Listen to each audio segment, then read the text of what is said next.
안녕하세요. 성공예감 이대호입니다.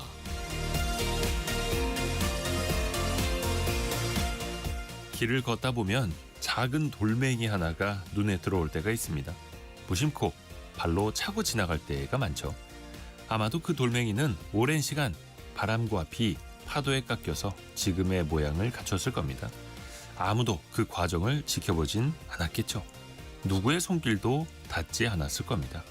그래도 그 돌멩이는 구르고 굴러서 다듬어졌을 텐데요. 우리도 그렇습니다. 처음엔 모나고 투박하죠. 하지만 계속 부딪히고 상처받고 깎여나가는 시간 속에서 조금씩 단단해지고 또 다듬어졌을 겁니다. 돌멩이나 나 자신이나 비슷합니다. 구르고 또 구르는 동안 누구의 손길도 도움받지 못했고 아무도 그 노력을 지켜봐주지 않았을 수도 있습니다. 그럼에도 지금의 이 모습을 갖추게 된 거죠. 성공예감 이대호입니다. 출발합니다.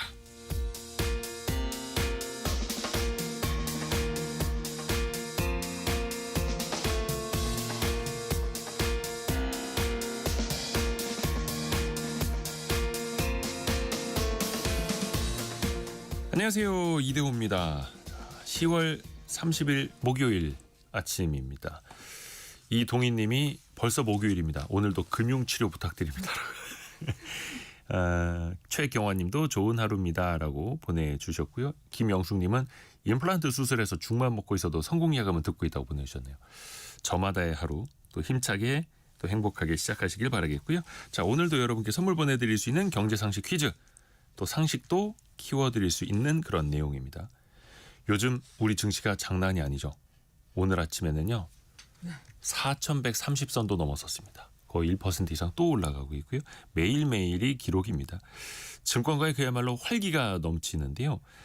뉴욕의 월스트리트나 여의도 증권가에는 강세장을 상징하는 이 동물의 동상이 있습니다. 뿔로 위를 치받는다는 이미지로 상승을 뜻하죠. 뿔을 이제 위로 이렇게 들어 올리니까요. 또 반대로 이 동물과는 다르게 곰은 하락장을 의미하는데요. 발톱으로 내리친다라는 모습에서 가격 하락을 뜻하는 게 바로 곰이고요. 그렇다면 강세장을 뜻하는 그 동물은 무엇일까요? 힌트는 뿔이 있습니다. 오늘 저희가 친절한데요. 방금 1186님 코뿔소 이렇게 보내주고 설마요. 자, 객관식도 있습니다. 1번 사슴, 2번 염소, 3번 황소. 이 중에서 맞춰주시면 됩니다. 짧은 문자 50원, 긴 문자 100원이 드는 샵 9730, 또 KBS 콩이 열려 있고요. 추첨을 통해서도 다양한 선물 보내드립니다. KBS 콩과 유튜브를 통해서도 언제든지 다시 보고 다시 들으실 수 있고요. 성공예감 이대호입니다. 자주 검색하시면 성공이 가까워집니다.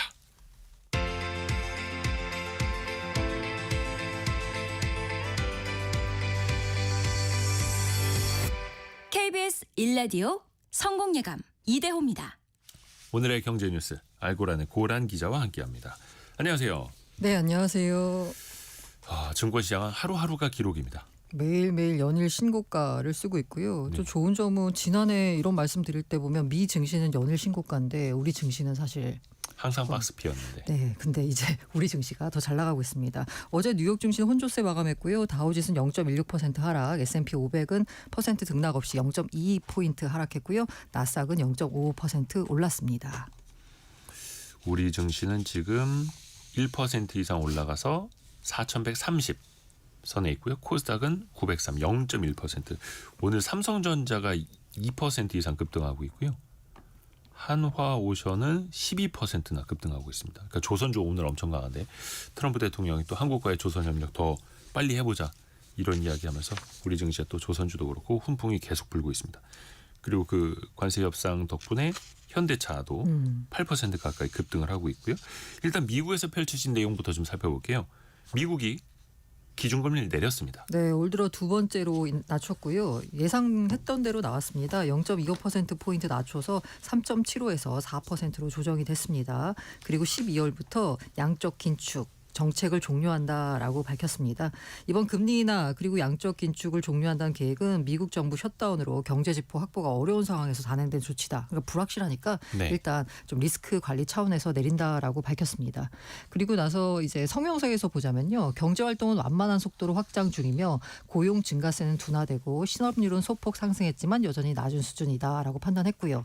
그런데 이제 그 기자회견하는 가운데서 파월 의장이 12월 추가 인하는 기정사실이 아니다라고 선을 그었습니다. 예, 그러면서 아까 제가 말씀드린 뉴욕 증시가 사실 장 초반에는 상승 출발했었거든요. 네. 그런데 이 발언 때문에 혼조세로 마감을 한 겁니다. 그러게요. 지금 시장에서는 12월에도 기준금리를 내릴 거야라고도 많이들 예상을 하는데 뭔가 좀 속도 조절을 하라고 좀 신호를 주는 것 같기도 하고요.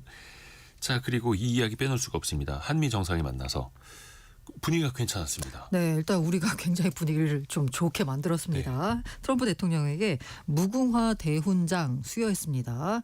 이 우리나라 최고 훈장입니다. 무궁화 대훈장. 이거 받은 미국 대통령은 트럼프 대통령이 처음입니다. 왜 줬냐라고 보면 그 트럼프 대통령과 관계 및 한미 동맹 강화에 대한 의지를 표현했다라고 보면 될 것 같습니다. 뭘 잘해서 줬다기보다는 제가 생각하기에는 앞으로 잘해보자라는 의미를 준 것 같아요. 이 무궁화 대훈장은 대통령과 그 배우자 및 우방 원수 그 배우자 등에게 수여가 가능합니다. 대표적으로 마크롱 대통령 등이 받았습니다. 마크롱 총리가. 대통령인가요? 마크롱이? 네, 대통령. 네네, 죄송합니다. 프랑스. 대통령이 받았습니다. 그리고 이거 저는 굉장히 마음에 드는데요. 특별 제작한 천마총 금관 모형을 선물했습니다. 네. 사실 트럼프가 뭐 왕이냐 아니냐 뭐 말이 미국에서 많잖아요. 논쟁도 많습니다만. 네, 어쨌든 그러면서 이 의미를 한반도에 처음으로 평화를 가져온 신라의 정신과 한미 동맹 황금기를 상징한다라고 이제 뜻을 설명했어요. 황금기. 네, 그랬더니 트럼프 대통령이 아주 특별하다라면서 감사 뜻을 표했고요. 재미있는 게 그 옆에 수행원이 있잖아요. 네. 받은 선물 이걸 금관 모형 가리키면서 특별히 당신이 잘 챙겨라. 내 박물관 맨 앞줄에 소장하도록 하라라고 지시했습니다. 그 화려함으로 따지면 사실 맨 앞줄에 있어야죠. 네, 맞습니다. 그 저기 일본이 준 그 황금색 골프공보다 우리 게 훨씬 낫지 않나요? 골프공은 좀 흔하니까. 그렇죠. 그리고 공식 환영식 직후에 오찬겸에서 열린 회담이 87분간 진행이 됐고요. 대화 네. 과정에서 트럼프 대통령이 어려운 일 있으면 아무 때나 연락해라 라면서 친근감을 보여주기도 했습니다. 그리고 중요한 건 관세 협상이 잘 네. 타결됐다라는 건데 세부 내용을 좀 정리해 주세요. 정상회담 끝난 지 약 3시간 만에 극적 합의에 이르면서 발표가 나왔고요. 좋습니다. 총 대미 투자액 3,500억 달러잖아요. 이거 가운데 현금은 2,000억 달러 그리고 연간 상한액은 200억 달러로 설정을 했습니다. 네. 김영범 대통령실 정책실장이 발표했는데요. 대미 금융투자 300억 달러, 3,500억 달러는 현금 투자 2,000억, 조선업 1,500억 달러로 구성이 됐고요. 2,000억 달러 투자가 한 번에 되는 거 아니고 연간 200억 달러 한도 내에서 한다. 이게 200억 달러가 우리 외환 시장이 감내할 수 있는 범위에 있다라고 합니다. 그래서 외환 시장 영향을 최소화했다라고 의미부여했고요. 그리고 오늘 조선업 주가 뛰는 게 바로 이겁니다. 이 마스가라고 하는 양국의 조선업 프로젝트인데 마스가는 우리 기업 중심으로 추진되고 이 투자에는 보증도 포함을 합니다. 그리고 이게 장기 금융으로 자금 조달하는 선박금융 포함해서 이게 선박금융 하면은 약간 외환시장 부담이 좀 있잖아요. 네. 외환시장 부담 줄이고 우리 기업의 선박 수주 가능성을 높였다라고 했습니다. 이렇게 우리가 투자하면은 미국에선 관세를 낮춰줘야 되겠죠. 상호 관세는 15% 그리고 자동차 부품 관세도 15% 의약품과 목재는 최혜국 대우 받기로 했고요. 항공기 부품 의약품 무관세입니다. 그리고 미국에서 생산되지 않는 천연 제품은 관세가 없다라고 밝혔고요. 반도체 같은 경우에는 대만 대비해서 불리하지 않은 관세라고 해서 경쟁국 대비해서 우리나라가 불리하지 않도록 조치를 취했습니다. 최혜국 대우를 해준다는 거죠. 네, 맞습니다. 그러면서 이제 의미를 보자면 어쨌든 간에 가장 걱정되는 게 외환 시장이었잖아요. 그거의 실질적 부담을 경감했고요. 그리고 협상 과정에서 우리나라가 외환 시장 특수성이 있다라고 지속적으로 미국을 설득해 왔는데 그 부분에 대해서 미국이 공감대를 형성해서 이런 결과를 내줬다라고 설명했습니다. 해서 1,430원대 넘어갔던 원달러 환율이 1,420원 안팎으로 좀 진정이 되기도 했습니다. 물론 밤사이에 달러화가 좀 강세 보인 영향도 있습니다만 중요한 거는 이제 상호관세율이 25가 아니라 15%로 낮아진다라는 거고 자동차 관세도 15%로 낮아진다라는 거고 해서 오늘도 현대차 주가가 거의 한 8% 안팎 이렇게 강세죠. 그러면 3,500억 달러 중에서 2,000억 달러를 현금으로 그것도 10년으로 나눠서 투자를 한다면 나중에 왜 그 얘기 하지 않았습니까? 트럼프가 투자 수익이 나도 다 미국에다 둬라 가져가지 마라 이거 어떻게 하기로 했습니까? 네, 요거에 대해서는 이제 김영범 실장이 원금 회수를 위한 다층적 장치를 마련했다라고 밝혔는데요. 네.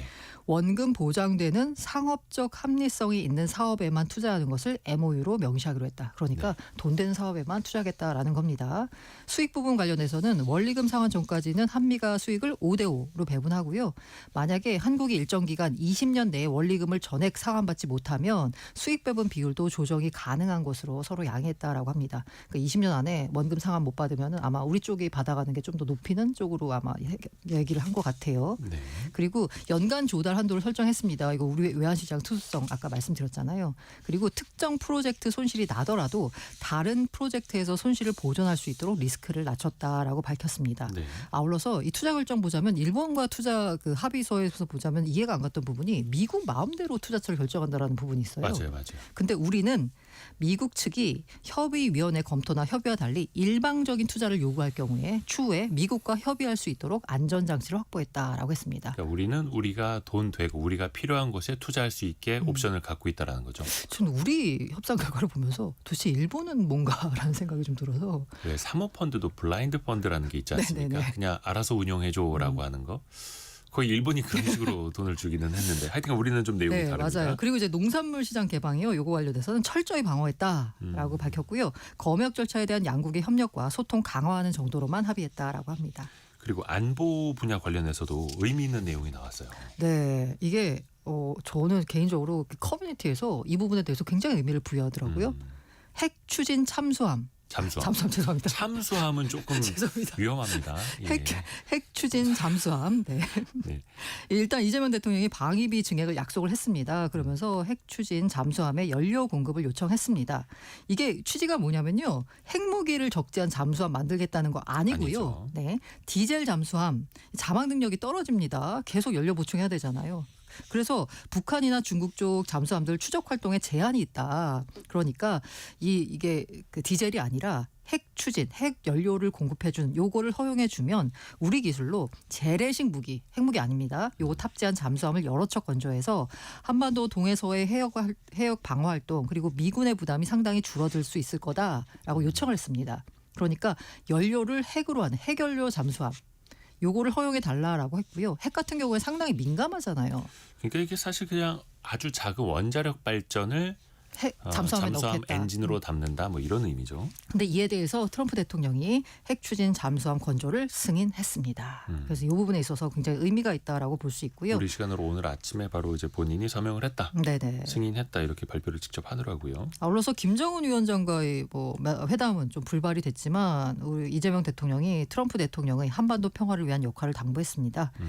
그 김 위원장과의 회담을 요청하고 언제든지 받아들일 수 있다고 말하는 그 자체만으로 한반도에 상당한 평화의 온기를 만들어내는 거다라고 밝혔습니다. 그러니까 트럼프에 대해서 굉장히 좋은 말들을 많이 해주고 우리는 얻을 걸 많이 얻었다라는 느낌이 듭니다. 그렇죠. 그리고 그 잠수함의 엔진이 디젤에서 원전 방식으로 바뀌게 되면 잠수할 수 있는 그 기간이 길어진다 그렇죠. 하더라고요. 그러니까 디젤은 또 산소가 필요해서 한 번씩 위로 올라와야 하는데 그때가 굉장히 그때가 또 취약하죠. 위험해지고 네. 취약해진다고 하는데 어찌됐든 간에 핵추진 잠수함 특히 우리가 직접 만들 수도 있다는 거. 물론 이제 우리한테 거의 기술은 다 있으니까 잠수함도 잘 만들고 또 수출까지 이거 하고 있는 필리 나라니까요. 조선소에서 만든다고 하더라고요. 이게 미국에서요? 왜냐하면 이게 약간 어쨌든 민감한 부분이니까. 그렇죠.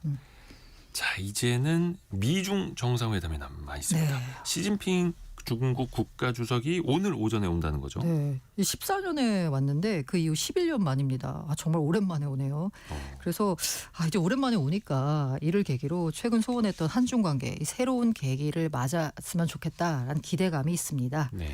그래서 30일 사실 요거 아마 시장에서는 더 주의 깊게 보실 것 같아요. 김해공항에서 트럼프 대통령과 정상회담을 엽니다.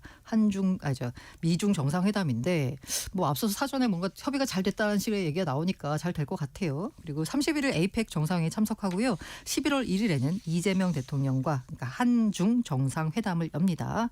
현재 우리와 중국의 분위기를 보자면 뭐 나쁘지 않은 편이에요. 네. 양쪽 다 이제 실용 외교를 내세우고 있고요. 그리고 중국 입장에서도 미국과 패권 경쟁 벌이는데 우리와 각을 세울 필요는 없잖아요. 네. 분위기는 괜찮아서 이제 양국 협력을 강화하는 방안이 정상회담에서 거론될 것 같은데 사실 우리 입장에서는 한중 자유무역협정 2단계 협상을 시작하면서 이른바 한한령 요거 해제됐으면 좋겠다. 요거 해제되는 방안이 논의될 수 있을지 주목을 두고 있습니다. 많은 사실 이번에 시 주석이 방한하는 게 네. 에이펙 참석이라기보다는 사실 미국과의 정상회담 이게 사실 중국 입장에서도 훨씬 더 중요한 거거든요. 크죠. 그래서 우리와의 회담에서 유의미한 성과 도출할 수 있을지 미지수라는 우려도 있습니다. 이 한한령에 대해서도 뭔가 명시적으로 금지한 건 또 아니다. 또 중국도 이렇게 이야기하고 있으니까요. 미중 정상회담이 오전 11시쯤 열린다고 하더라고요. 근데 그에 앞서서 중국이 미국산 대두를 대량으로 구매한다는 이야기도 나왔어요. 이게 아마 이제 미중 정상회담 분위기를 좀 좋게 만들려는 중국의 사전적인 조치인 것 같아요. 네. 로이터에 따르면 중국 국영 곡물기업 중량그룹이 있는데 최근 미국산 대두 18만 톤을 구매했다라고 보도했습니다. 올 가을 수확된 미국산 대두를 구매한 첫 번째 사례입니다. 그래서 이게 아마 이제 블룸버그 분석은 양국 간 대두 교역이 재개될 가능성을 시사한다라고 평가했고요. 이 대두가 왜 이렇게 중요하냐라고 보자면 트럼프 대통령은 사실 국내 정치하는 사람이잖아요. 이 지지 기반이 중서부 농업지대인데 여기가 대두가 많이 나옵니다. 근데 미국산 대두를 사줄 곳이 사실 그 정도 물량을 사줄 곳은 중국밖에 중국이죠. 없어요. 네. 그러니까 중국이 만약에 거래 중단하면 대체할 수요처 찾기가 어렵습니다.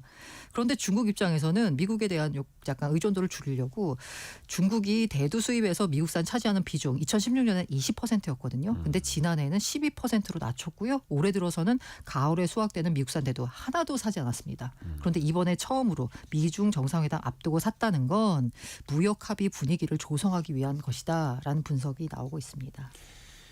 그러니까 대두 수출 또 그쪽 농민들의 표심을 생각하지 않을 수가 없기 때문에 트럼프 대통령 입장에서 보면 항상 마음이 콩밭에 가 있을 수밖에 없는 마음이 대두 콩밭에. 수출 때문에 중요합니다. 정확한 미국한테. 표현이네요. 그리고 한 가지 더 말씀드리면 삼성전자의 3분기 실적이 공개가 됐는데요. 지난번에는 잠정치 한번 나왔었고 이번에는 조금 더 자세히 공시가 다시 한번 나왔는데 영업이익이 그러니까 3분기 영업이익이 12조 1,661억 원으로 나왔습니다. 잠정치 때 12조였으니까 거의 비슷하게 나왔다라고 보면 되겠고 특히 그 중에서 의미 있는 건 이번에는 분야별로 발표가 됐는데 반도체 분야 영업이익이 7조 원을 기록했다. 이전 SK 하이닉스가 반도체에서는 원탑이네요. 거기는 이제 뭐 12조 네네. 뭐 이렇게 됐으니까. 근데 다만 뭐 전분기 전전분기 거의 적자 위기까지 갔던 거에 비하면 확실히 또 살아나고 있는 거고 최근에 또 디램 가격이 엄청나게 오르고 있어서 오늘 삼성전자 주가도 또 한 2% 가까이 강세가 이어지는 거고요.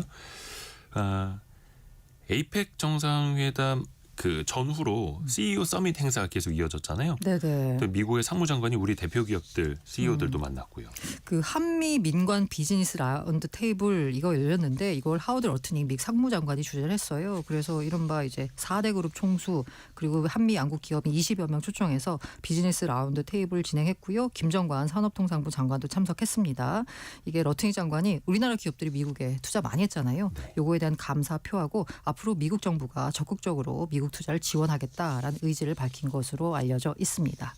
그리고 조금 전에 삼성전자 주가 2%가량 오른다고 말씀드렸는데 3%. 지금 3.6%가 오름폭이 더 커졌네요. 104,100원까지요. 자, 오늘 알고란의 고란 기자와 함께했습니다. 고맙습니다. 네, 감사합니다.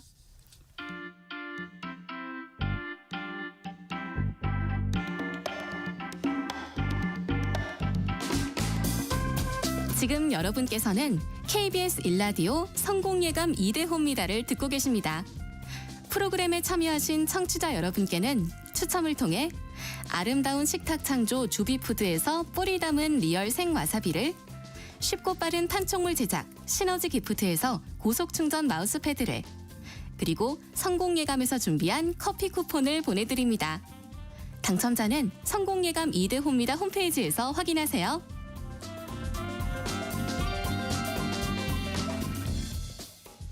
성공예감 2대5입니다. 9시 24분 현재 함께하고 계시고요. 오늘 코스피가 1.4% 오른 4,139.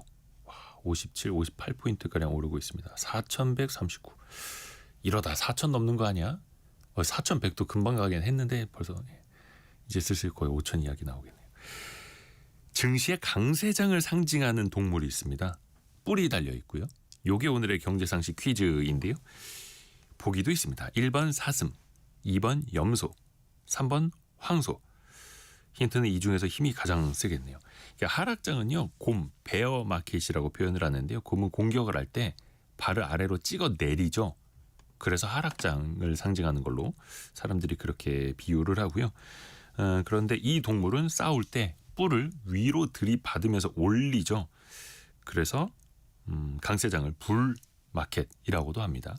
김홍태님 한우, 윤성호님 누렁이, 서민경님 커피 안 주신 뿔로 받아버릴 테야 이렇게 보내주고, 그리고 8349님도 불장 기원합니다. 이게 거의 불 붙었다라는 뜻도 있겠습니다만 BULL 이 동물을 뜻하는 그 영어 이름이기도 하죠. 최관묵님 좀 우습겠지만 우리 집 강아지 이름이 이겁니다. 뭐 골든 리트리버면은 좀 이해는 갑니다만 작은 하얀 푸들인데 이 이름이면 좀 어색하긴 하겠네요. 정답은 두 글자인데 보기가 세 개다. 예, 두 글자군요. 사슴, 염소, 황소 1, 2, 3번 중에서 하나 맞춰주시면 됩니다. 짧은 문자 50원, 긴 문자 100원이 드는 샵 9730, 또 KBS 콩이 열려 있습니다.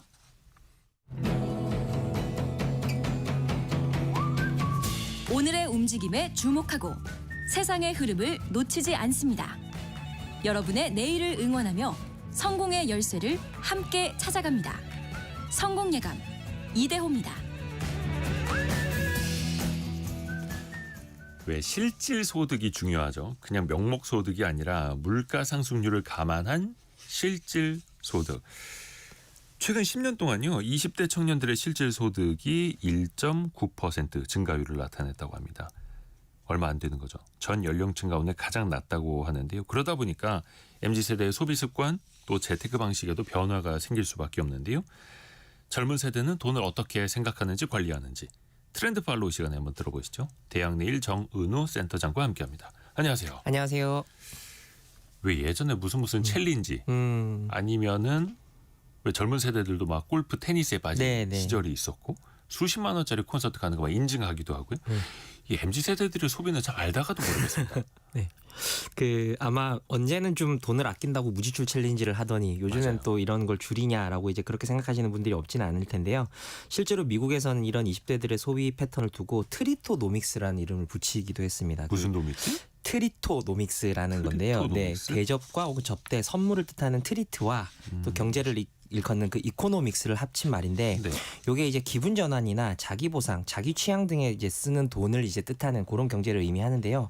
여기서 저희가 좀 알 수 있는 게 일상적인 소비는 Z세대들이 최대한 줄이는데 대신 내 경험이나 인식의 지평을 좀 확장할 수 있는 소비에는 지갑을 계속 여는 형태의 소비로 전환되고 있다라고 보시면 될 것 같습니다.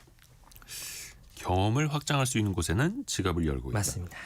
근데 일상의 소비는 또 전체적으로 소비를 또 줄인다는 거잖아요. 네네. 근데 또 가장 비중이 큰 게 또 식비일 수밖에 없겠고 이건 어떻게 됩니까?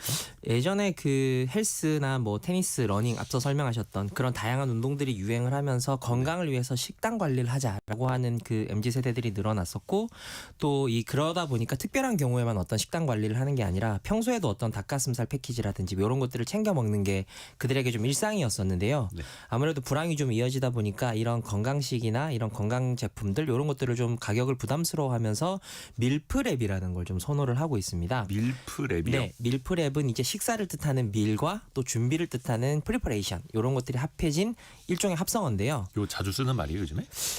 실제로 이게 그 유튜브 같은데 검색을 해보시면 한 달치 밀프랩 준비했다, 일주일치 밀프랩 준비했다라고 하는 영상이 굉장히 많다라는 거를 보실 수가 있고요. 그런 것도 밀프랩인지 모르겠네. 그러면 왜 남은 밥 얼려놓는 거 비닐에 싸서 하루치 소분해 놓는 이것도 밀프랩 남은 됩니까? 밥을 싸놓는다기보다 많이 만들어 놓고 좀 미리미리 준비해 놓는다. 뭐 광희에서는 밀프랩에서도 있을 것 같은데요. 네, 요거는 미리미리 준비해 놓는다라는 측면에서 조금 남는 걸 싸놓는 거랑 좀 다를 것 같습니다. 그래서 이런 것들을 실제로 앞서 설명드렸던 것처럼 그 유튜브나 이런 데서 영상을 찾아보시면 젊은 분들을 중심으로 굉장히 많이 이런 영상들이 늘어나고 있고요. 그래서 이제 이 방식이 식비를 적게 지출하면서도 건강을 챙기는 방식으로 좀 각광을 받고 있고, 그러다 보니까 잘 아시는 그 생활용품점에 밀폐용기, 사각 밀폐용기가 있는데 요게 품절이 되어서 구하기 어려울 정도로 요즘 인기를 얻고 있다라고 합니다. 이야. 또 그 젊은 세대들이 돈을 많이 또 쓸 수밖에 없는 게 커피 아닙니까? 그렇죠. 지금도 커피 들고 네. 계시는데 아침에 출근할 때도 그렇고 네. 점심에 밥 먹고 나서도 그렇고 요즘에는 거의 뭐 잠자기 전에도 커피 마시는 사람들이 또 있더라고요. 네. 커피값은 또 어떻게 쓰게 될까요? 커피를 안 마시는 건 아닌데 이 한 잔을 마시더라도 조금 네. 더 다양한 경험을 좀 할 수 있는 커피를 좀 선호를 하고 있습니다. 예를 들면 커피에도 경험. 네, 한 프랜차이즈 커피 브랜드가 유원지에 이제 매장을 냈는데 올여름에 거기가 또 핫플로 굉장히 인기를 끈 적이 있습니다. 이 사실 거리에서 굉장히 흔하게 볼 수 있는 커피 프랜차이즈 브랜드인데요. 요게 화제가 됐던 이유가 매장 테라스에서 그 유원지의 계곡을 바라볼 수 있는데 중요한 점은 그 해당 계곡에서 발을 담글 수도 있고 그리고 나서 발을 씻을 수도 있는 샤워기랑 에어건까지 준비가 되어 있었습니다. 그래서 커피도 마시고 자연을 체험할 수 있는 이른바 가성비가 굉장히 좋은 이 커피숍이다라고 해가지고 화제가 됐던 적이 있었고요. 예. 그리고 또 이런 매장에서 좀 볼 수 있듯이 최근 Z세대들 사이에서는 인기 있는 장소가 커피 한 잔 가격으로도 좋은 풍경을 좀 즐길 수 있는 이런 데들을 좀 찾고 있는데 대표적으로 제주의 한 편의점이 이 혼저업소의 점이라는 데가 있습니다. 그래서 여기 같은 경우가 이 매장을 방문한 이후에 바다가 보이는 편의점을 좀 즐길 수 있는 형태로 구성이 되어 있는데 요거 릴스도 굉장히 많이 있거든요. 이렇게 쇼폼 영상도 많이 있는데 요게 또 100만의 조회수를 기록하기도 했었습니다. 그리고 그러다 보니까 뭐 여행 필수 코스, 제주 필수 코스 이런 걸로 또 알려지기도 했고 비슷하게는 해당 편의점의 남해 평산점 같은 경우에도 네. 또 경치가 멋진 편의점으로 각광을 받고 있습니다. 편의점에 뭐 빠르게 그냥 네, 목적만 가지고 하나 사갖고 나오는 게 아니라 편의점 간 김에 뭔가를 또 경험하기도 한다. 그렇죠. 네. 커피 한 잔도 뭔가를 경험하면서 마신다. 네. 더 의미를 두는 거네요. 작은 네. 소비 하나에도. 네. 왜 경기 안 좋을 때는 빨간 립스틱 많이 팔린다. 뭐 이런 네, 그렇죠. 속설도 좀 있지 않습니까? 네, 네. 요즘 MZ 세대한테 그런 립스틱 같은 거는 어떤 게 그 상징일까요? 최근 그 소셜 미디어 상에서 이렇게 젊은 분들 사이에서 작은 사치품으로 통용되는 게 바로 그릇입니다. 그릇이요? 네. 아무래도 그 좀 가성비가 좀 떨어지고 아무래도 배달료라든지 이런 게 좀 올라가다 보니까 이런 배달 음식 대신에 집에서 이제 집밥을 먹는 수요가 늘어나고 있는데 네. 최대한 집밥을 먹을 때 예쁘고 또 나를 잘 좀 존중하고 싶다라는 마인드가 예쁜 그릇에서 나타나고 있어서 이른바 이제 도자기를 작은 사치로 생각하는 도자기 효과가 일어나고 있습니다. 그래서 뭐 이런 자기 그릇 하면은 어떤 어른들의 어떤 유행템 이런 거라고 생각하시기가 쉬운데 네. 실제로 이런 젊은 분들이 국내 젊은 작가들의 어떤 신생 도자기 브랜드를 찾기도 하고 그리고 이게 좀 인기를 끌다 보니까 좋고 그리고 저렴한 이 매장 정보를 도자기 매장 정보를 좀 공유하기도 하고 무엇보다도 한 메신저 플랫폼에서 하는 그 선물하기 기능에서 네. Z세대의 도자기 선물이 굉장히 많이 늘어나고 있다라고 하는 것들도 주목할 점이라고 볼 수 있을 것 같습니다. 야, 이런 거는 왜 예쁜 찻잔, 네, 그렇죠. 접시, 그릇 이런 거는 어머니들이 많이 좋아하시는 거였는데. 뭐 그랬었죠. 네. 근데 지금은 이거를 젊은 세대들이 네. 오히려 사기 그릇 같은 거 예쁜 네, 거 맞습니다. 집밥이 늘어나면서 좀 식비를 아끼고 그런 것들과 좀 병행되는 현상이라고 볼 수 있을 것 근데 같습니다. 내가 혼밥은 하지만 집에서 혼자 밥 먹지만 예쁜 그릇에 먹고 싶어 이런 그렇죠. 거예요. 그냥 뭐 밀폐 용기째로 먹고 싶지 않다. 약간 이런 거라고 보시면 될 것 같습니다. 플라스틱 달그락 이것보다는 그냥 뚜껑만 따서 이렇게 먹고 싶지 않다. 그리고 또 저는 이제 신기한 거 들었는데 네. 아니 해외 여행을 당일치기로 갔다 오는 사람이 있다고요? 그렇습니다. 이게 무슨 카레 먹으러 점심에 인도 가는 소리냐 하실 수도 있을 것 같은데 뭔데 인도는? 흥미로운 점은 예. 이런 것들이 실제로 일본 후쿠오카 당일치기 여행이 Z세대들 사이에서 오히려 가성비가 좋다고 인정받는 분위기라는 겁니다. 후쿠오카까지는 비행기로 한 1시간 반이면 갈 수도 그렇죠. 있고. 네. 그래서 숙소를 잡는 비용도 줄이고 그리고 새벽 비행기를 타면 하루를 꽉 채워서 한 18시간 정도를 즐길 수가 있거든요. 18시간짜리 당일치기. 네, 그래서 이런 영상들도 굉장히 많고요. 그래서 이런 것들이 그중에서 또 100만 조회수를 기록한 영상도 적지 않습니다. 그래서 뭐 이런 것들은 당연히 사람들의 수요가 있기 때문에 이런 영상들이 인기를 끌고 있는데 지난 7월 기준으로 후쿠오카 당일치기 여행이 전년 동월 대비해서 2배 이상 높아진 한 15,000건 정도의 검색량이 있었고요. 예. 또 저렴하다는 이유로 배편을 이용하는 여행자들도 많이 늘어나고 있는데 후쿠오카 같은 경우가 뭐 이게 저렴해서도 있지만 이 경험 자체가 좀 재밌고 신선하다라고 하는 것 때문에 요 인기는 좀 당분간 지속이 될 것 같습니다. 그러니까 이게 숙박비를 또 아끼기도 하는 거잖아요. 네, 맞습니다. 뭔가 애매모호하게 1박 2일 가느니 네. 한 18시간 가서 네. 잠은 그게 안 자고 그냥 돌아다니거나 네. 요즘에 어디 보니까 막 중국 MZ들도 뭐 어디 편의점 같은 데나 네.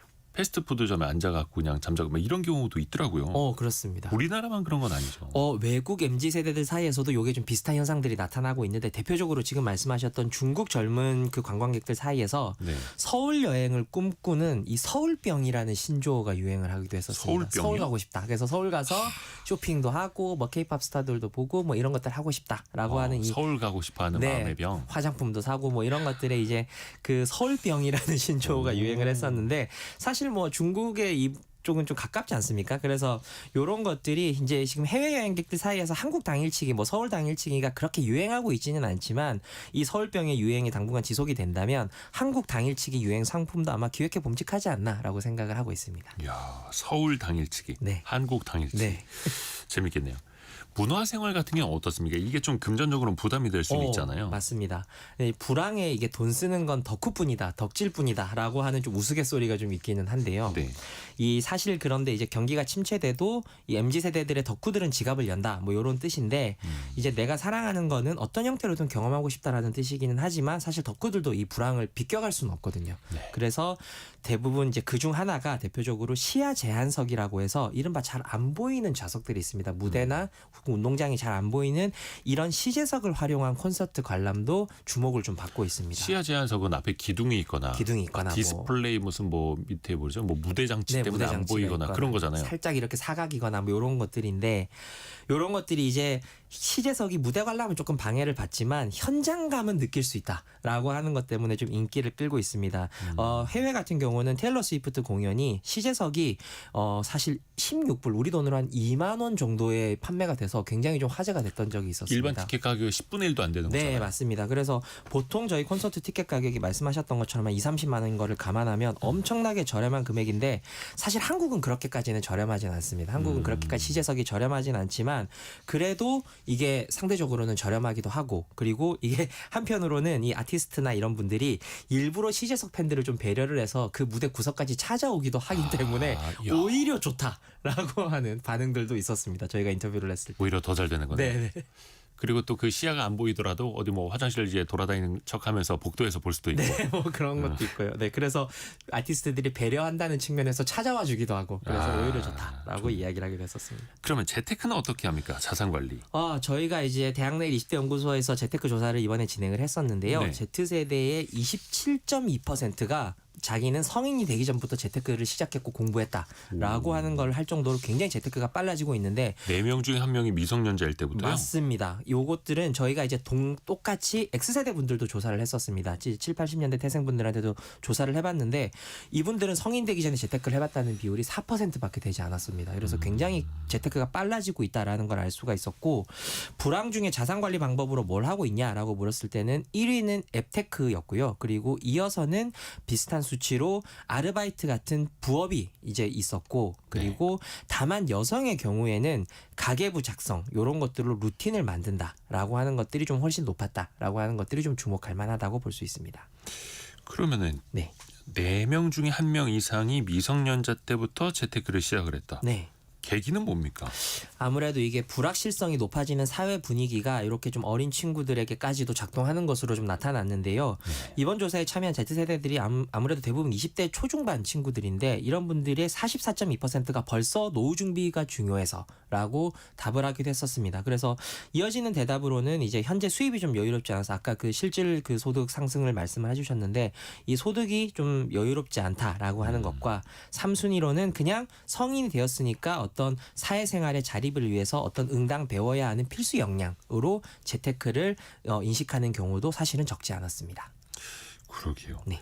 또 왜 젊은 세대일수록 투자 성향이 좀 공격적이라고 하지 않습니까? 네. 실제로 그렇습니까? 아니면 편견입니까? 그 몇 년 전까지만 해도 말씀하셨던 것처럼 20대 재테크가 영혼까지 끌어모아서 투자한다라는 영끌 투자 뭐 이런 것들이 좀 유행을 했었는데 저금리 시절에. 네. 이번 대학내일 20대 연구소 조사에서는 다소 보수적으로 안정적 지향으로 변한다는 사실을 좀 알 수가 있었는데요. 가령 Z세대가 가장 선호하는 상품은 누구보다도 적금이었고요.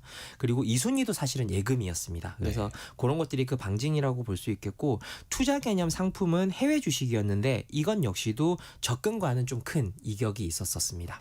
그리고 저희가 조사를 했을 때 안정적인 투자 선호는 금 선호로까지도 좀 이어졌는데요. 이번 조사에서 1년 내 경험해본 재테크를 물었을 때 금을 꼽은 이가 한 13% 정도가 금을 꼽았었고요. 근데 이 비율이 채권이나 외화 이런 것들에 비해서 2배 정도 높은 수치였는데 좀 흥미로운 점은 그러면 향후에 재테크하고 싶은 항목이 뭐냐라는 질문에 22%나 또 금을 답하기도 했는데 저희가 이런 비슷한 조사를 23년에도 조사를 했었거든요. 네. 그때는 금이 13% 정도밖에 나오지가 않았었습니다. 그래서 10% 가까이 금의 인기가 높아졌다라고 하는 것들을 알 수가 있었습니다. 금의 인기가 또 최근에 높아질 수밖에 없었고요. 맞습니다. 또 많이 또 가격이 올랐다 네. 보니까. 근데 또 오른 만큼 최근에는 급격하게 또 조정도 하락을 하고 나타나고 있죠. 있고. 그러면 젊은 세대들은 네. 재테크 정보를 주로 어디서 얻는답니까? 가장 주요한 접촉 경로가 여전히 이제 뉴스 미디어, 이런 매스 미디어였고요. 하지만 이제 유튜브나 재테크 관련 개인 방송이 실제로 다른 세대에 비해서 매스 미디어와 큰 차이는 없었습니다. 비슷한 순위로는 그 각종 재테크 앱들이 제공해주는 정보들이 있습니다. 그래서 이런 것들 유용하게 보고 있다라고 했는데 이런 것들도 역시 앞서 두 개 항목과 크게 차이는 없었고요.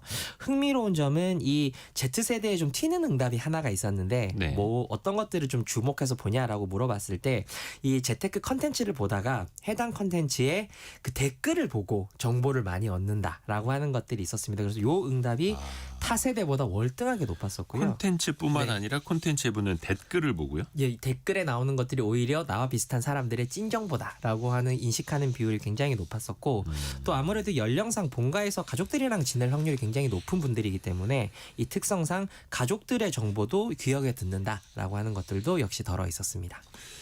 이게 사실 왜 음악가 집안에서 음악가가 생겨날 확률, 그렇죠. 체육 잘하는 집안에서 체육 잘하는 자녀들이 성장할 확률 높듯이 맞습니다. 재테크 관심 많은 부모 밑에서 아이들도 계속 그런 거 보게 되거든요. 맞습니다. 근데 평소에 또 같이 관심을 네. 갖고 건전한 방식으로 이어가는 게 그렇죠. 중요한 네, 거죠. 네. 젊은 세대들은 뭐 당연히 앞으로도 계속 재테크 관심 이어가겠네요. 그렇습니다. 지금 투자의 목적을 저희가 한번 여쭤봤는데요. 그 실제로 목돈을 보유해야 될 것 같아서라고 하는 비율이 어떤 특정 목적보다는 우선은 좀 목돈을 보유하고 싶다라고 하는 비율이 압도적으로 높아서 아마 지속적으로 좀 보유를 하게 그 재테크에 관심을 가질 것 같고 또 내 집 마련이라는 것도 좀 이 응답률이 많이 나타나서 아마 이런 재테크의 성향이 지속적으로 좀 빨라지고 있다라고 이야기를 했었습니다. 저희가 알 수 있었고 유독 눈에 띄는 것이 아까 트리토노믹스라는 걸 말씀을 드렸는데 20대들은 취미 활동, 여행 자금이라고 답한 응답 비율이 타 세대에 비해서 월등히 높아서 앞서 설명드렸던 나의 경험 소비, 취향 소비를 통해서 삶의 질을 높이려는 욕망은 계속 이어지지 않을까라고 저희는 바라보고 있습니다. 짠테크도 하고 네. 소비를 할 때는 경험과 같이 맞닿아서 뭔가 더 풍부한 네. 소비를 하게 되고 그러니까 정확합니다. 돈을 많이 쓰는 게 아니라 그렇습니다. 그리고 또 최근에는 우리 증시가 너무 좋다 보니까 지금 시점에서 투자를 시작하는 사람은 일단은 다 벌고 시작한다는 거. 근데 다만 이게 또 위험할 수 있어요. 맞습니다. 지난주 저희 별책부록 내용 중에 또 그런 게 핵심이기도 네. 했고요. 대학내일 정은우 센터장 함께했습니다. 고맙습니다. 고맙습니다. 라디오 정보센터 다녀옵니다. 이재명 대통령과 트럼프 미국 대통령이 에이펙 정상회의가 열리는 경주에서 어제 정상회담을 가진 뒤 한미 관세 협상도 전격 타결됐습니다.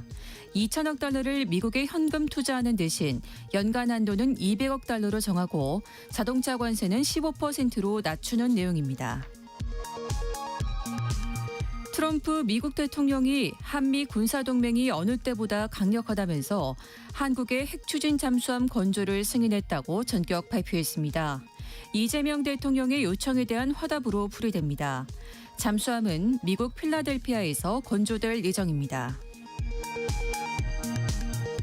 트럼프 미국 대통령과 시진핑 중국 국가주석이 경주 에이펙 정상회의를 계기로 오늘 오전 부산에서 양자회담을 엽니다. 미중 무역 전쟁이 마침표를 찍을지 세계의 이목이 쏠리고 있습니다. 윤석열 전 대통령이 오늘 자신의 내란 우두머리 혐의 재판에 약 넉 달 만에 출석합니다. 윤 전 대통령은 지난 7월 내란 특검팀에 재구속된 뒤 16차례 연속 내란 혐의 재판에 불출석했습니다. 지금까지 라디오 정보센터 뉴스 정한나였습니다. 성공예감 이대호입니다. 함께하고 계시고요. 9시 43분 흘러가고 있네요. 에이펙 정상회의가 한창 열리고 있는데요. 어제 한미 정상회담 분위기 좋았죠. 일단 이재명 대통령과 트럼프 대통령 만날 때 악수부터 하고 특히 트럼프 대통령은 발로 이제 어깨 툭 치는 그런 특유의 행동들을 참 많이 합니다. 그 안에 혹시 메시지가 의도가 숨어 있는 걸까요? 사람을 만나면 또 협상을 할 땐 어떻게 해야 할까요? 심리학 이론 시간에 여러분도 한번 배워보시죠. 경남대 심리학과 김태훈 교수와 함께합니다. 안녕하세요. 네, 안녕하세요. 왜 사람이 다 첫인상이 되게 중요하다고 하잖아요. 네네. 특히 나라를 대표하는 정상들이 만날 때도 그러한가요? 당연하죠. 첫인상 너무너무 중요하다는 건 잘 알고 계실 텐데 네. 연구 결과를 좀 살펴보면 1초 이내에 대부분의 평가가 이어지고 1초요? 네네. 그리고 7초 내에 형성된 인상이 전체 평가의 한 7-80% 정도 결정한다. 이런 결과가 보고되고 있기도 하거든요. 아니 무슨 슈퍼컴퓨터도 아니고 양자 컴퓨터도 네. 아니고 1초만 해요. 네. 그 사람에 대해서 판단을 다 해버린다는 거예요. 그렇죠. 그래서 우리가 어떤 표정을 지어야 되고 어떤 자세, 말투 이런 것들을 생각해봐야 하는 건데 처음 만나는 순간이잖아요. 네. 그러면 특히 정상간이기 때문에 안정적이면서 명확한 느낌을 주는 게 중요할 수밖에 없습니다. 미소를 짓고 있지만 과하지 않고 부드럽지만 낮고 안정적인 톤. 와, 어렵다. 네. 근데 이건 사실 대부분 연습하십니다. 아, 네. 그렇죠. 네, 이게 아주 일반적인 건데요. 근데 이제 트럼프나 뭐 시진핑 같이 주요 국가 정상은 알려진 게 되게 많잖아요. 네네네네. 그래서 그런 경우에는 맞춤형 준비를 하고 있어요, 대부분. 그 사람에 대해서 맞아요. 성향에 맞게. 네, 특히 이제 트럼프 대통령은 본인의 리더로서의 위상이나 이미지 이런 걸 굉장히 중요하게 생각하잖아요. 그래서 그런 걸 부각하는 방식으로 첫인상을 심어주는 게 좋고요. 쉽게 말하면 띄워주는. 네. 칭찬해주고. 네, 다만 존중하되 수동적으로 가면 안 됩니다. 존중하되 수동적으로 가지 말라는 건 어떤 의미예요? 그 사람의 그 이미지는 띄워주되 우리가 너무 이렇게 주눅들 필요는 없다는 거예요. 아하. 네. 어쩔 수 없이 해주는 그런 느낌은 줘서는 안 된다는 거네요. 그렇죠. 그러니까 참 각국 정상이 만날 때도 사전에 정보는 다 입수하고 공부하고 네. 그 사람의 성향에 맞게 또 나도 해야 하는 거고. 네. 근데 물론 이제 정치인들이라면 그런 것도 항상 또 준비를 하는 거니까요. 근데 이게 1대1로 만날 때는 상대방에 대한 정보를 가지고 이렇게 하고 그 상황 의제가 다 있으니까 준비가 될 것 아닙니까? 근데 이번에 에이펙처럼 다자 외교일 때 여러 정상을 한 번에 만나야 할 때는 더 어려울 것 같은데요. 우리나라가 의장국이잖아요. 그렇죠. 의장국에 있는 대통령은 전체적인 서사나 감정을 조율하는 감독이라고 생각해야 됩니다. 만약에 각국의 이익을 조정하는 식으로 뭔가를 결정하려고 하면 그건 그렇게 좋지 않아요. 왜냐하면 한쪽의 이익은 다른 쪽의 손해일 가능성이 항상 있거든요. 그러면 거기서 충돌이 생길 수밖에 없고 네. 그러면 논쟁으로 이어지는데 그게 의장국 대통령의 모습으로 그렇게 좋을까 하는 생각이 듭니다. 그래서 예를 들면 에이펙이 함께 보여줘야 하는 공동의 정체성 같은 걸 강조하는 거죠. 뭐 아시아 태평양 국가가 앞으로 전체 세계 경제의 회복을 선도하는 역할을 해야 된다. 네. 뭐 이런 식으로 큰 메시지를 던져주고 거기에 이렇게 조금 더 의견을 모으는 방식으로 하는 게 좋습니다. 야, 그러게 어떻게 보면 제 음악 감독처럼 지휘자처럼 네네네. 정말 어렵기도 한데 특히 이제 협상 테이블에 앉았을 때 물론 이제 그 전에 준비를 정말 많이 하겠습니다만 협상안을 내가 먼저 제시하는 게 유리합니까? 아니면 상대 카드를 보고 움직이는 게 나아요? 이게 진짜 논쟁이 많아요. 그러니까 소위 패를 먼저 보여주는 게 좋냐, 그쵸. 네. 아니면 끝까지 숨겨야 하냐, 뭐 여러 얘기가 많은데요. 상황을 보고 좀 결정하셔야 됩니다.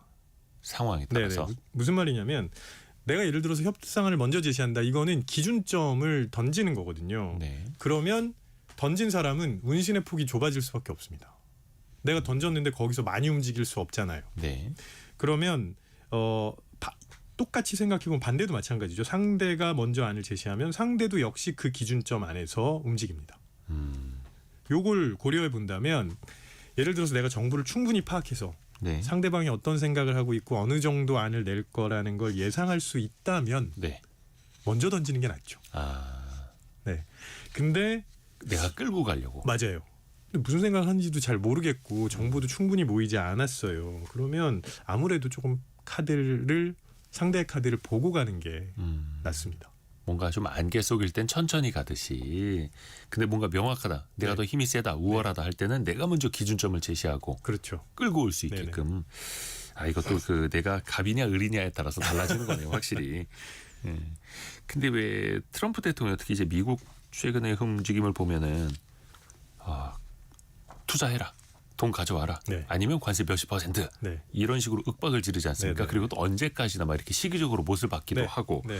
그러면 상대가 끌려갈 수밖에 없잖아요, 이거는. 맞아요. 특히 그게 이제 다른 나라도 아니고 미국이라는 나라라면 어떻게 해야 됩니까? 이런 이런- 불리한 상황에서. 이런 거는 사실 외교 전략으로 흔히 구사하고 있는 것이기도 합니다. 예를 들어서 오늘 내로 서명하자, 혹은 나 비행기 타기 전까지 합의해야 돼, 이렇게 얘기를 하는 거죠. 근데 여기 말려 들어가면 절대 안 됩니다. 나 이번에 비행기 타고 가면 그 다음부터는 한 2달 동안 못 만나, 막 이렇게 하면. 그러니까요. 근데 말릴 수밖에 없을 것 같은데 어떻게 해야 돼요? 왜냐하면 우리가 이 시한에 대한 압박을 느끼는 거잖아요. 예, 압박. 그 생각은 바꿔 말하면 남은 시간이 별로 없다는 식으로 시간을 왜곡하게 만듭니다. 시간을 왜곡한다. 실제 남은 시간이 많지 않은 건 아닌데 그 사람이 그렇게 말하니까 남은 시간이 너무 없는 거 아니야, 이렇게 자꾸 시간을 왜곡하는 거죠. 요즘 특히 좀 가격이 많이 그렇게 되는 서울 지역 일부 아파트를 보더라도 네. 요즘에 그 매수 희망자들이 네네. 매도인한테 빨리 계좌 좀 달라고. 맞아요. 근데 매도인은 계좌 바로 안 준대요. 근데 어떻게 보면 생각해 보면 다른 동, 다른 아파트, 다른 단지라는 대안이 있을 수도 있는 건데, 네. 야 이거를 시간을 가지고 압박을 한다라는 게 또 그 사람한테 하나의 카드가 되는 거고요. 그렇죠. 그렇게 되면 미래에 닥쳐올 결과를 충분히 살피지 못하게 됩니다. 미래에 닥쳐올 결과를 네. 충분히 알 수가 없다. 살피질 못하게 네, 된다. 그러니까 여러 가능성들이 있잖아요, 미래에. 그런 것들을 좀 살펴보고 언제 합의하는 게 좋은지를 고민해 봐야 되는데 시한의 압박을 받으면 그런 생각을 잘 못하는 거죠. 그래서 그러니까 나한테 분명히 선택지가 있는데 시야가 좁아져서 맞아요. 그 하나에만 꽂히게 된다는 거죠. 네. 두근두근 거려지고. 네. 그래서 이럴 때는 제가 보기에는 몇 가지 전략이 좀 있을 것 같아요. 예를 들면 서명을 하는 대신 큰 틀에서 합의를 하고 일단 구두로 말로만. 네. 세부 사항 나중에 조정하자, 이런 것도 괜찮죠. 어떻게 보면 이제 8월 말에 한미 정상회의 하고 네. 그때 서명은 안 하고 온 게 약간 이런 비슷한 거네요. 그렇죠. 내가 불리한 카드가 있으니까 일단 시간을 끌고 큰 틀에서 합의는 했다고 하지만 서명은 안 하고 오고 네. 디테일하게 아니면 우리가 조금 더 양보를 얻어내서 지금 10월 말에 합의를 다시 하는 네. 것처럼요. 네. 이게 또 하나의 전략이 될 수도 있는 거네요. 또 하나가 이게 외교 무대에서는 그런 일은 별로 없습니다만 협상 같은 거 하다가 상대방이 막 감정적으로 나오는 경우 있지 않습니까? 많죠. 그러면 그때 차분하게 설득을 해야 합니까? 어떻게 해야 됩니까? 그냥 침묵으로 일관을 하는 게 낫습니까? 어때요? 감정적으로 같이 대응하시면 예, 뭐 협상은 거기서 그냥 끝나는 거예요. 그렇죠. 그래서 상대 감정을 좀 읽어보셔야 되는데요. 예를 들어서 상대방이 화를 막 내고 있어요. 그거는 본인이 불리하다고 느끼거나 아니면 체면이 구겨진다고 생각할 가능성이 높습니다. 화낸 사람이. 네네. 상대방이 굉장히 불안해해요. 네. 그러면 상황 파악을 제대로 하고 있지 못할 가능성이 있죠. 그리고 만약에 굉장히 냉소적이다, 그러면 방어적인 태도를 취할 수 있습니다. 그런 모습일 수 있죠. 그러니까 상대방이 어떤 감정을 지금 드러내고 있는지를 먼저 보셔야 되는데, 상대방이 좀 너무 감정적으로 나오면 뭐야 하면서 같이 그렇게 가면 사실 거기서 끝나는 겁니다. 또 거기에서 똑같이 감정으로 맞받았을 때 조금이라도 갑의 위치에 있는 사람이 그냥 유리한 걸 테고요. 그 그럼요. 판이 깨졌을 네, 때. 네.